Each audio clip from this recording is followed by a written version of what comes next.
नमस्कार साथियों। इस कहावत को तो आप सबने सुना ही होगा कि शादी का लड्डू एक ऐसा लड्डू होता है जो खाए वो भी पछताए और जो न खाए वो भी पछताए।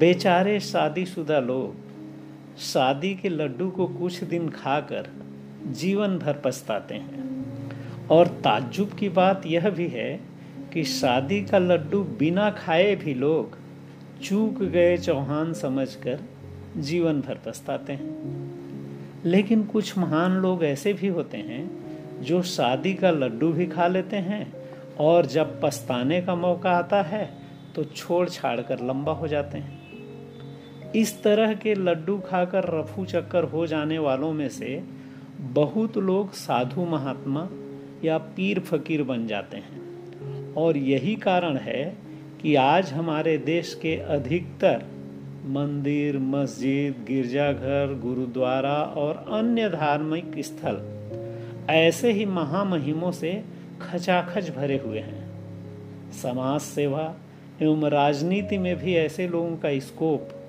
दूसरे लोगों की अपेक्षा कई गुना ज़्यादा उज्जवल रहता है।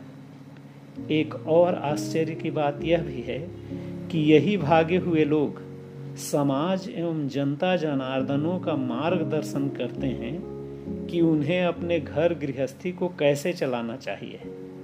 परिणाम हम सब के सामने है।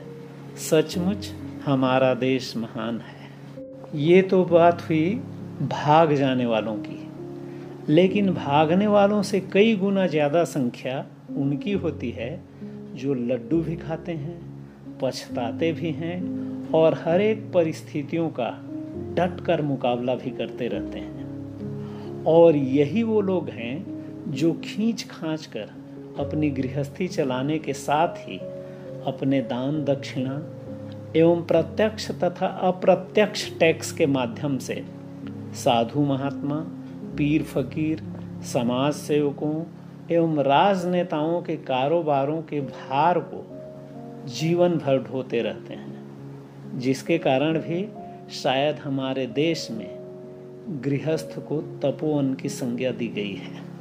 आइए अब आते हैं मुख्य विषय पर कि आपके यहाँ भी ऐसा होता है क्या? कैसा होने की बात कर रहा हूँ, जरा ध्यान लगाकर सुनिएगा। आप सब ने अमेरिका के महान राष्ट्रपति अब्राहम लिंकन का नाम सुना ही है, जिनके कई रोचक किस्से आज भी लोगों की जुबान पर है। वे अमेरिका के पहले अश्वेत राष्ट्रपति थे और जिनके पिता मोची का काम किया करते थे। एक दिन की बात है कि अमेरिका के राष्ट्रपति भवन में जब वे अपने एक अधिकारी से कुछ नोट्स लिखवा रहे थे, तभी एक महिला आई और कुछ उटपटांग बातें बोलने लगी।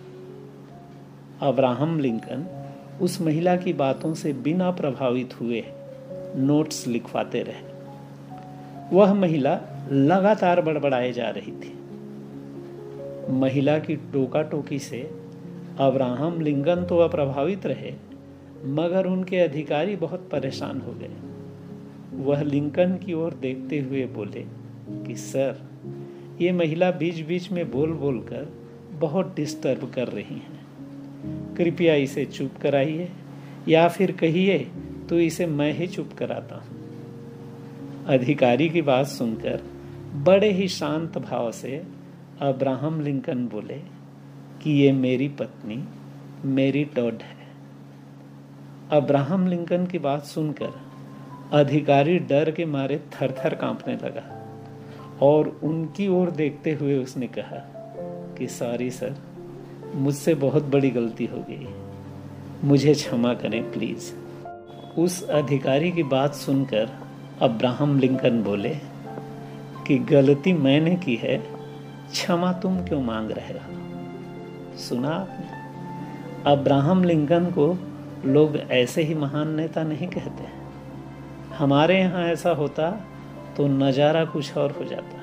खैर, इस बात से यह भी सिद्ध होता है कि ऐसे कारनामे सभी के घरों में होते रहते हैं, बड़े हों या छोटे, भारत हो या अमेरिका, गांव के हों या शहर, पढ़े लिखे हों या अनपढ़, सभ्य हों या असभ्य, गोरे हों या काले, कोई फर्क नहीं पड़ता।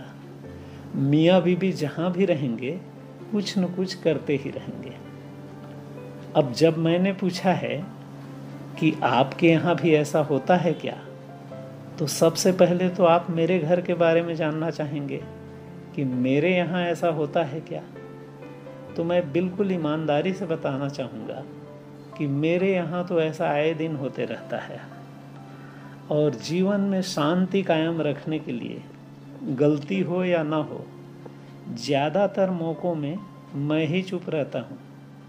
इससे आप अंदाज़ा लगा सकते हैं कि मैं भी महान बनने के रास्ते पर निकल पड़ा हूँ। अब बारी आपकी है कि आपके यहाँ ऐसा होता है क्या, बताइएगा ज़रूर, क्योंकि मैं आप सबके जवाब का बेसब्री से इंतज़ार कर रहा हूँ। धन्यवाद।